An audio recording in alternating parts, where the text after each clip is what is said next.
De um lado, a atualização da NR1. Do outro, os 4 tipos de gestores narcisistas.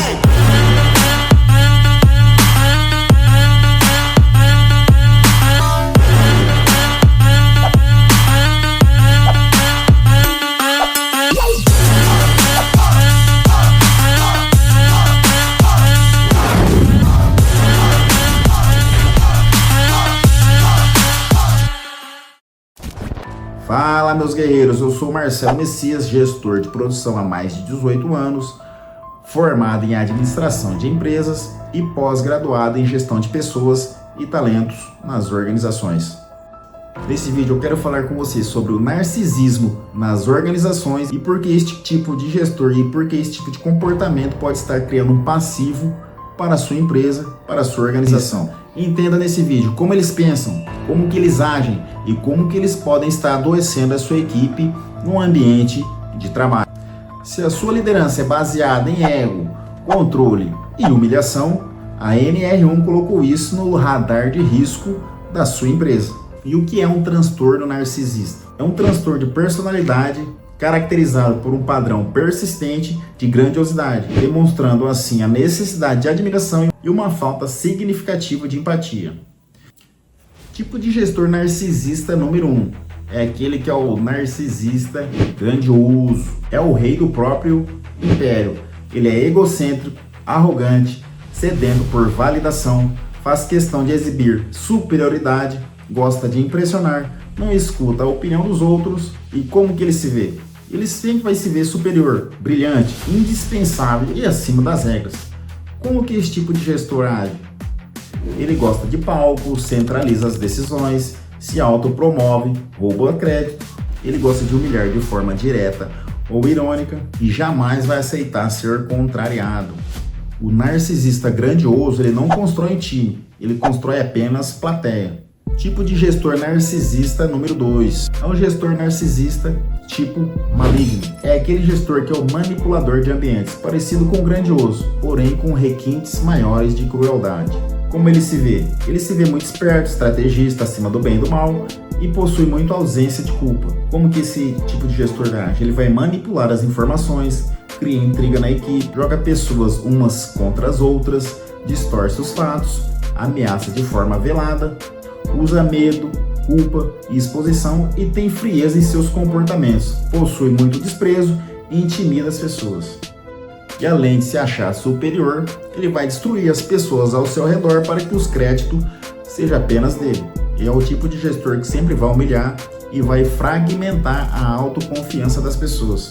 É aquele tipo de gestor que vai fazer você achar que todo o problema vai ser você. É porque você é muito sensível, é porque você não entende, você não compreendeu, você não desempenhou direito, você sempre exagera. Esse tipo de gestor é o mestre da inversão da culpa. E quais são os impactos que isso vai gerar na sua equipe? A paranoia, clima pesado, fofoca, conflitos constantes, adoecimento emocional e a desconfiança generalizada dentro da equipe. É o tipo de gestor que não lidera pessoas, ele apenas movimenta as peças.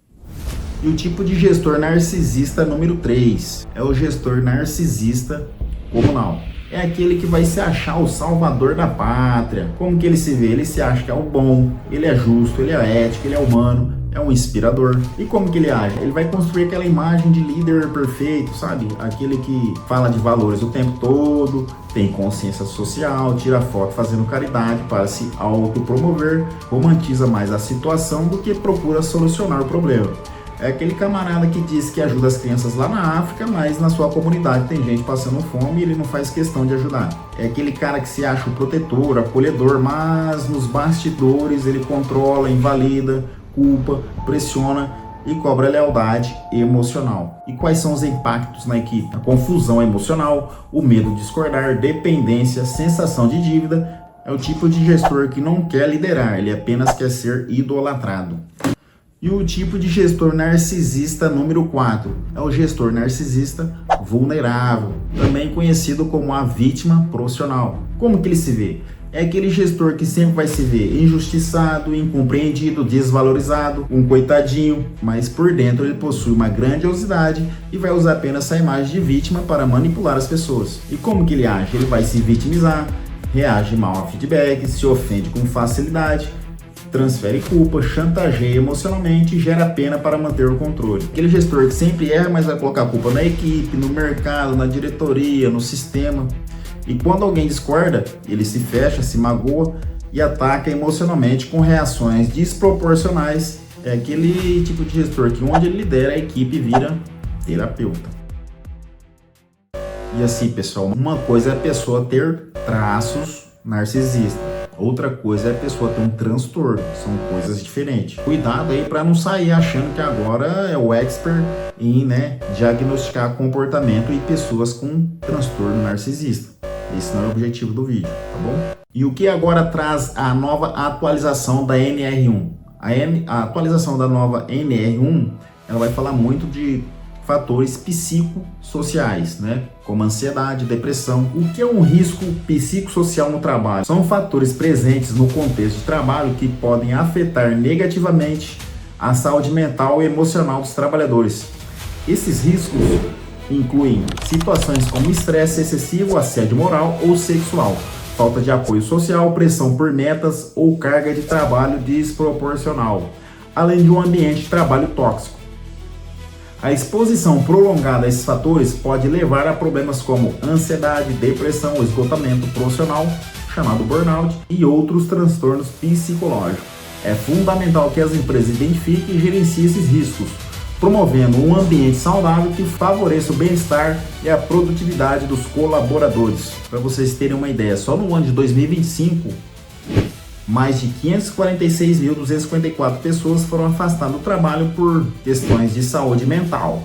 Isso apresenta um aumento de 15% em relação ao ano 2024. E a maior parte desses afastamentos é por conta de ansiedade e depressão. No último ano, internações por ansiedade e depressão geraram quase 16 milhões ao sistema de saúde, ou seja, ao SUS. A Organização Mundial da Saúde, a OMS, estima que ansiedade e depressão provoquem a perda de cerca de 12 bilhões de dívida, gerando um impacto econômico de aproximadamente $1 trilhão. Você não ouviu errado, eu disse $1 trilhão.